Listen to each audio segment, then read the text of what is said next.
Hi friends, welcome back to our channel. ఇవాటి వీడియోలో సింపుల్గా కాకరకాయ ఫ్రై ఎలా చేయాలో చూసేయండి. ఈ ఫ్రై చేశారంటే కాకరకాయ అంటే ఇష్టం లేని వాళ్ళు కూడా ఇష్టంగా తింటారు. ముందుగా కాకరకాయలను అయితే చిన్నగా కట్ చేసుకొని అందులోని కొంచెం సాల్ట్, పసుపు కూడా వేసి అందులో నుంచి వాటర్ తీసేసి 1-2 సార్లు బాగా క్లీన్ చేసుకోవాలి. కొంచెం చేదు తగ్గుతుంది కాబట్టి 2 సార్లు అయితే నేను వాష్ చేసుకున్నాను కాకరకాయలని. గోలంలో ఆయిల్ వేసుకొని శనగదాళ్ళు, ఉద్దిదాళ్ళు, ఎండుమిరపకాయలు, కరివేపాకు వేసుకొని అందులోని మనం ఆల్రెడీ కాకరకాయలన్నీ కట్ చేసుకున్నాం కదా, అది కూడా వేసి కొంచెం బాగా ఫ్రై అయ్యే వరకు వేయించుకోవాలి.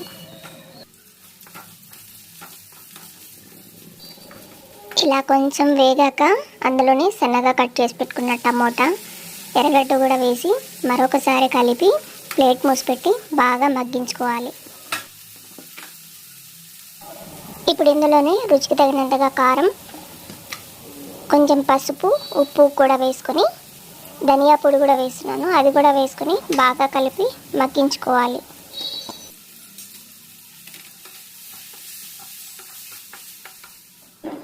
ఇప్పుడు ఇందులో చిన్న నిమ్మకాయ సైజు అంత చింతపండు రసం అయితే నేను పిండుతున్నాను. సో ఆ చింతపండు రసం కూడా వేసుకొని చిన్న బెల్లం ముక్క కూడా వేసుకొని బాగా ఉడికించుకోవాలి. ఈ రసం అంతా గుజ్జుగా అంతా మిక్స్ అయిన తర్వాత ఇందులోనే కొబ్బరి పొడి కానీ, పల్లి పొడి కానీ, జీడిపప్పు పొడి కానీ వేసుకుంటే టేస్ట్ చాలా బాగుంటుంది. రైస్ కానీ చపాతీలోకైనా చాలా బాగుంటుంది. తప్పకుండా మీరు కూడా ట్రై చేసి ఎలా ఉందో కామెంట్ సెక్షన్లో కామెంట్ చేయండి. మీకు ఈ వీడియో నచ్చినట్టయితే please like, share, subscribe our channel. ఎవరైతే ఫస్ట్ టైం చూస్తున్నారో ప్లీజ్ సబ్స్క్రైబ్ చేయండి.